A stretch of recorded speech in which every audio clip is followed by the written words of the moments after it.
Election night is when it's all about your voice, your vote. We're keeping an eye on all of it for you with team coverage on the candidates and the issues on the ballot tonight.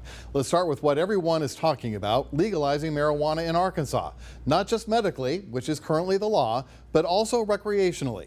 It literally means if you're 21 in Shelby County, you could legally drive across the river to buy weed. And if you got caught for possession, well, the Shelby County DA has already said he will not prosecute you.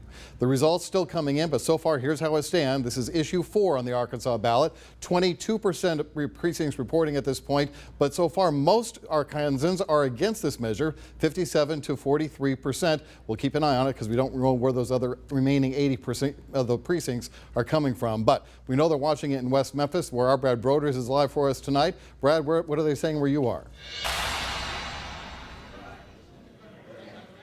Well, Richard, the executive director of the Family Action Council Committee told me just a couple of minutes ago he was an opponent of this recreational marijuana measure. He said he's very pleased that as this stands right now, it appears that this measure will go down. But not everyone shares that view, as you just mentioned a second ago, Richard. Across the river on Monday, Steve Mulroy said he supports that recreational marijuana amendment. Now, let's go to some of this video on Monday. That is when, across the river, Shelby County District Attorney Steve Mulroy promised that no matter how this vote goes tonight, he won't prioritize prosecuting marijuana cases. Mulroy and fellow West Tennessee DA Frederick Agee argued Monday that past marijuana sentencing disproportionately and unfairly targeted black and other minority communities. They also believe allowing recreational marijuana of up to 1 ounce in Arkansas would free up police and court resources elsewhere.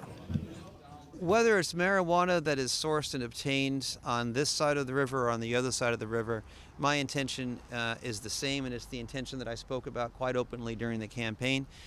Marijuana enforcement will be a very low priority for this administration. I think we need to deprioritize things that don't matter, like marijuana.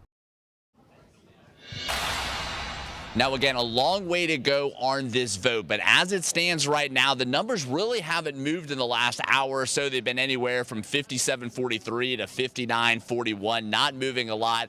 As you mentioned, Richard, remains to be seen where potentially larger counties with a lot more votes might come in with a flurry of votes in the next little while that might potentially tighten this. But as it stands right now, against recreational marijuana is holding, and it appears if those votes hold that this measure will not pass, but a long way to go.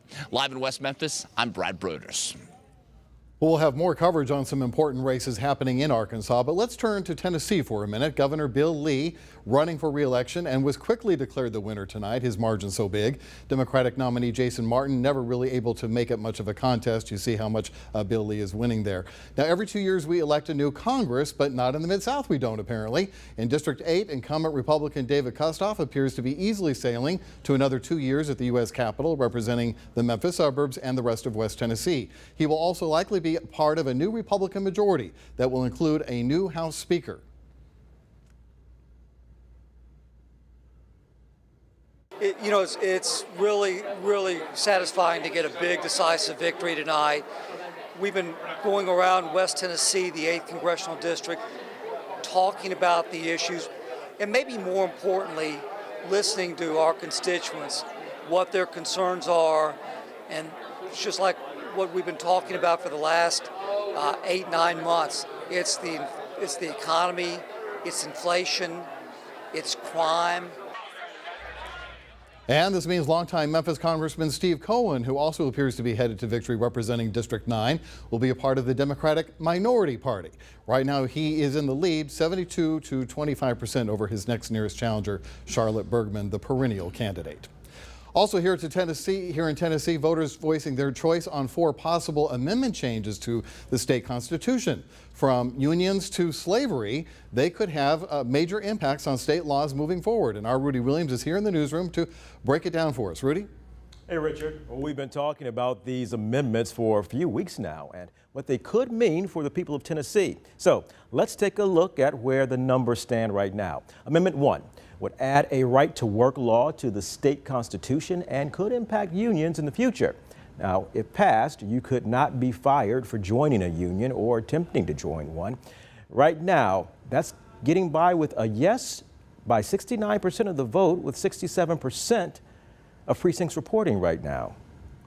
And then Amendment 2, that would outline a clear transfer of power if the governor is sick or unable to lead, since Tennessee doesn't have a lieutenant governor.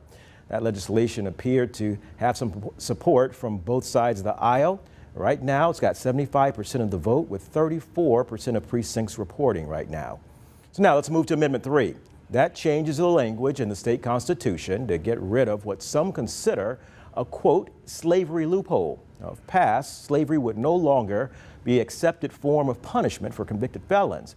And it looks like that's what voters want. 79% of the vote right now for that amendment. Finally, Amendment 4. A yes vote here means allowing religious ministers to serve in the Tennessee General Assembly. And it looks like that change is on the way too, with 63% in the affirmative for that amendment. So a lot of important decisions being made tonight in Tennessee when it comes to these possible changes to our Constitution. Richard, back to you. All right, Rudy, all 4 amendments looks like they're going to pass tonight. Very good. Well, let's take a look at a few other races that we're following tonight in Arkansas. Republican Sarah Huckabee Sanders declared the next governor of the natural state. This will make Sanders the first woman governor of Arkansas, following in the footsteps of her father. Sanders, you may recall, was also former President Trump's press secretary early on in his administration. Earlier tonight, she thanked everyone who made this possible. One of the most amazing things about tonight is that no matter how it turned out, Arkansas was going to make history tonight. And the incumbent Republican U.S. Senator John Bozeman will return to D.C. for another term, defeating 2 other candidates. Now we'll look at a couple of races in Mississippi. We want to bring you 2 candidates running for the District 1 House seat. Republican incumbent Trent Kelly and Democrat Diane Black. Kelly declared the winner in the 9 o'clock hour. The District 2 House seat also up for grabs in Mississippi. The incumbent there is longtime Democrat Benny Thompson, who is chairing the January 6th committee investigating the insurrection. Voters seem very happy with the job he's doing. Well, I shouldn't say that, actually. The vote is a little tighter than we were told initially that it was going to be. It's 50-50 right now. That's with 51% of the precincts reporting. So that race looking a little closer than it did earlier tonight. So what are we to make about all of tonight's results? ABC 24 political analyst Otis Sanford is joining me now. So Otis, let's start with the results that we're seeing on the referendums and the issue number 4 in Arkansas, legalizing marijuana, and those 4 amendments to the Tennessee Constitution. What do you make of how voters are deciding those? Well, over in Arkansas, Richard, again, I think I said last week, I would be surprised if the marijuana amendment passes. It is having tough sledding right now. And that's despite the fact that Steve Mulroy, the district attorney over here, sort of endorsed it earlier in the week. I just don't think it's going to pass. The ones in Tennessee, surprisingly, the right to work amendment is getting really, really good support. Even in Shelby County, Richard, it is winning, or had won in Shelby County by 63% of the vote just in Shelby County. And of course, 69% of the vote statewide, and all of the others, they were just no-brainers. Yeah, in fact, the one with the most support is the one that removes slavery from the Constitution, 79%, I think, on that one. All right, I kept calling this the ho-hum election because, well, some states had all these wonderfully heated contests that make elections and democracy exciting, make us proud, debate issues and ideas. We just don't have that anymore anywhere in the Mid-South. Why is that? Well, because we are such a ruby red area of the country. Tennessee has been trending red since 2008, 2009, and now it is so solidly red. Same for Arkansas, same for Mississippi. I'm really surprised to see, even down in Mississippi, that Benny Thompson is having a tough fight here. We are just a solid red state, and we're going to be that way for quite a while. And gerrymandering doesn't help either, the way these districts are formed. But all right, we'll have to debate that over another time. Thank you so much, Otis, for being with us tonight. Thank you.